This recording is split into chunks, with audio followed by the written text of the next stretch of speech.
What's up, guys, and welcome back to Wake Up Entertainment. In the cross-examination of Brigadier Ndlovu by Advocate Mnisi, it exposed a monumental weakness in the state's case. So Brigadier Ndlovu admitted, that he did not prepare. He admitted that he did not prepare the photo album being used. So when asked directly, in courts, are you the one who prepared this photo album, which comprises of 19 pictures?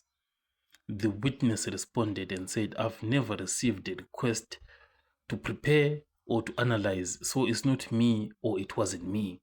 That's a stunning admission, that immediately cast doubt on the entire exhibit.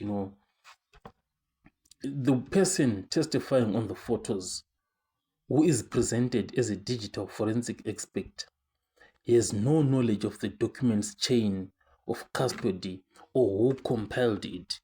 So the admission, is like a severe blow to the prosecution, because the defense can argue that the photo album is compromised.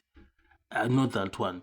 The defense can argue that the photo album was prepared by an unknown person.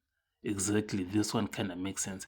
And the witness on the stand, Brigadier Ndlovu, he has no direct knowledge of how the photos were selected, arranged, or even whether they were tampered with, So it creates a significant gap in the chain of evidence.